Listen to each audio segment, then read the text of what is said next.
MOR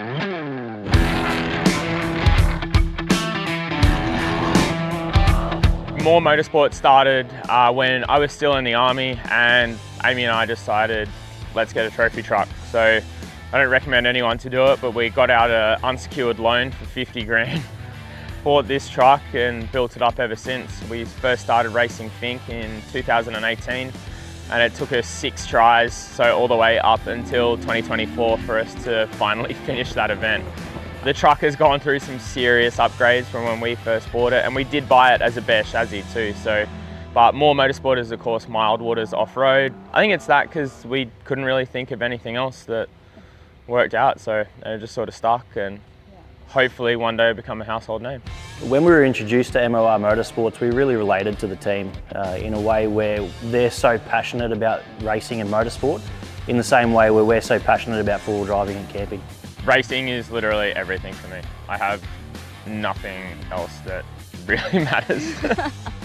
No, it truly is everything. It's awesome that I have an amazing partner that shares that passion with me. As I tell everyone, and everyone will tell you, I'm a horrible spectator. I've got to be in the pits, I've got to be in the car. I cannot just sit there and watch a race. I'm not interested in that and need to be involved and a part of it. And it is incredible that all these wonderful team partners have come together, that we can make a career out of this. We've had Custom Lithium on board as a team partner for 2 years now, and he's come out to Fink Desert Race with us in Alice Springs, and obviously he's up here with us in Bowen at Don River Dash. This year we came on board in a big way in 2024. We're a major car sponsor, so we decked out the whole car in green and gold, which worked tremendously well with our branding, and meant that we could go along to the Fink and the Don River Dash and support the team again in a big way. We also brought along our display trailers to the event so that we could provide the team with all the off-grid power they could possibly need.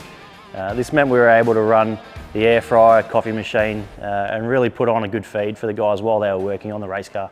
It's just great to have someone on board who, lets us use his personal cars for our pre-running and stuff like that.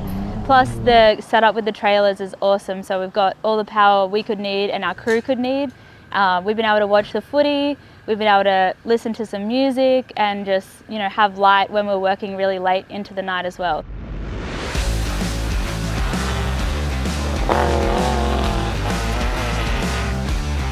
This event and this track is incredible. It really is amazing at how wide it is, and the reverse grid makes it really interesting. Yes, we chewed dust for quite a lot of it, but it was just incredible to be able to stand on the gas, stay on the inside of the apex, and then just let the car float all the way outside, just holding it flat, and the car would straighten up when it decided to. And there's not many tracks that you're able to do that. So they've put on an incredible event here, and it's a shame that we're not out there right now enjoying it.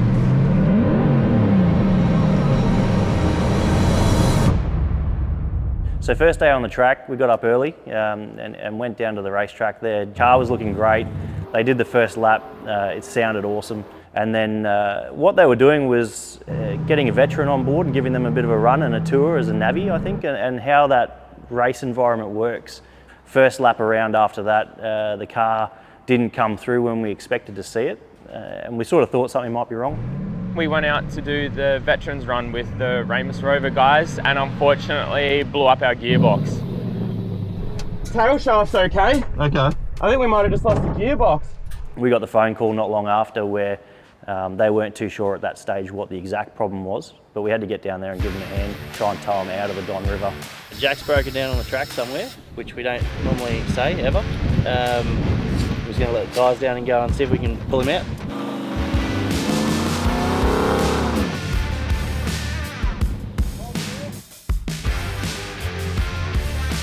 Thanks to Luke Hendry at Hendry's Performance and Simon Knight from Knight Brothers Racing. They were able to supply us a gearbox.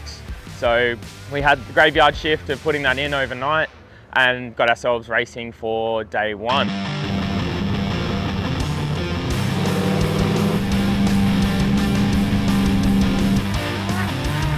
Unfortunately, we only made it about 3/4 of the way around the first lap before we had a very similar issue again with our gearbox.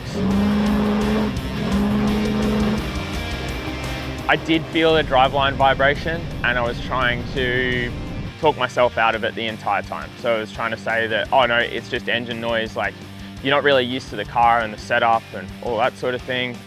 In the start line over here, we were turning the car on and off a bit, and I could feel the vibration as well, but as Navi, I didn't want to say something and put that thought into his head.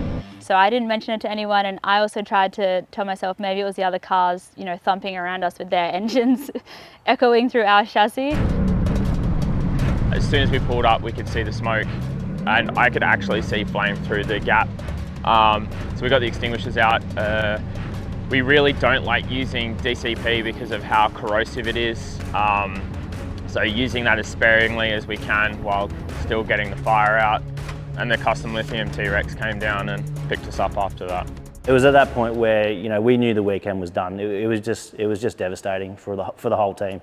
It's a punishment drink. Cheers. Where's all the kids? Motorsport truly is the highest of highs and lowest of lows, and I think it is important that everyone does get to witness the lows that we have, and like none of it's made up. Like it's literally like this is it for us. Like we have to try and make something happen, and sometimes it doesn't matter how hard you try, it doesn't work out. So for me, the Don River Dash in 2024 was such a great experience.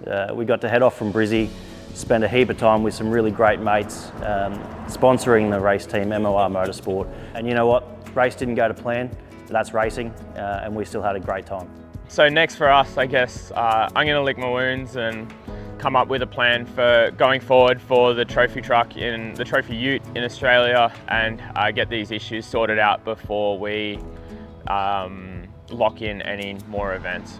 We would definitely love to come back and race the Don River Dash. It's awesome to hang out here at Bowen in the Whitsundays with all our team. And hopefully we come back bigger, better, more competitive, and go and have fun playing in the river with everyone else.